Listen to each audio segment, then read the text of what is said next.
and she was selected. The justice who thought she was worthy of this high honor was a young lawyer, was none other than Justice Stephen Breyer, whose seat I'm nominating her to fill. Not only did she learn about being a judge from Justice Breyer himself, she saw the great rigor through which Justice Breyer approached his work. She learned from his willingness to work with colleagues with different viewpoints, critical qualities, in my view, for any Supreme Court justice. Now, years later, she steps up to fill Justice Breyer's place in the court with a uniquely accomplished and wide-ranging background. She served both in public service as a federal public defender, and in private law practice as an accomplished lawyer and with a prestigious law firm. If confirmed, she will join Justice Sotomayor as the only other member of the United States Supreme Court who has experience as a trial court judge, a critical qualification in my view.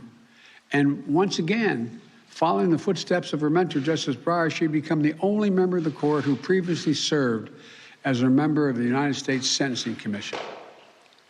And she brings additional perspective to the court as well.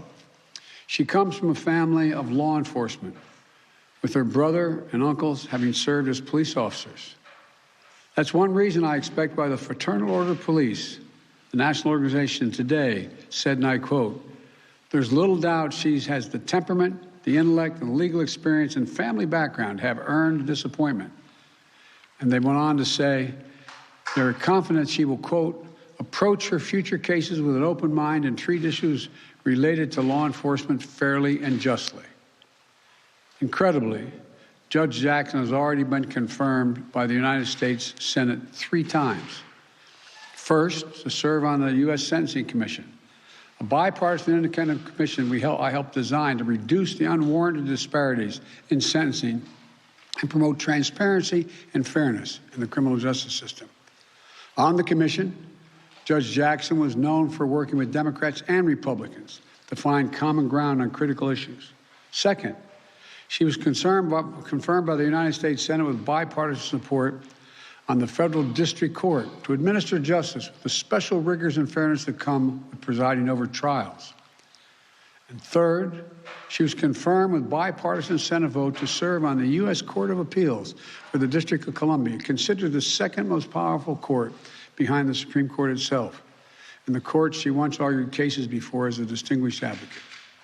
And when Judge Jackson was nominated to the Circuit Court, one of his distinguished retired members, Judge Thomas Griffith, a former general counsel of Brigham Young University and a George Bush appointee to the court, said he backed her enthusiastically, hailing her exemplary legal career in both public and private practice. And he went on to say her careful approach as a trial court judge. Judge Jackson's service on the District Circuit Court the D.C. Circuit Court of Appeals is another superb qualification for service on the Supreme Court. 3 of the current Supreme Court justices also served as the D.C. Circuit judges, where Judge Jackson now serves.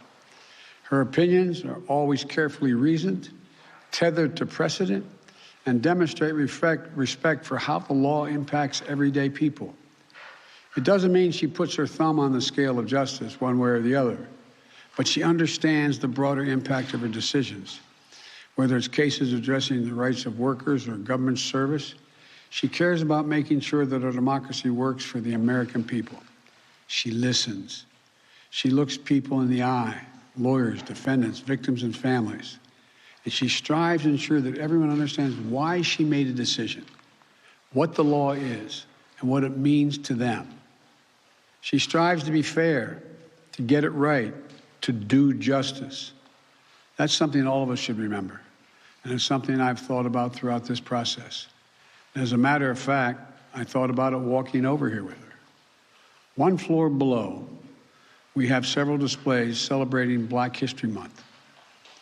One of them includes the judicial oath of office taken and signed by Justice Thurgood Marshall himself, an oath that will be once again administered to a distinguished American who will help write the next chapter in the history of the journey of America. a journey that Judge Jackson will take with her family. I hope I don't embarrass him, but her husband, Patrick, a surgeon, doctor. Patrick, stand up. Let him see who you are. There you go. They met when they were undergraduate students at Harvard, and he's a distinguished cancer surgeon at Georgetown. And like so many women in this country, Judge Jackson is a working mom. She had her eldest child, Talia, when she was a private lawyer in practice. She had her second child, Layla, when she served as on the U.S. Sentencing Commission. Stand up, Layla. I asked Layla when I showed her through the office whether she'd like to be president. She looked, no. There's other things. Anyway, Layla, you're welcome to be here. Thank you so much. And welcome your sister who's up in school in Rhode Island now. I have children and grandchildren. Let me tell you, Judge, you're always a mom. That's not going to change no matter what you're doing. Whether you're on the Supreme Court or not. And I've always had a deep respect for the Supreme Court and judiciary as a co-equal branch of the government. I mean it.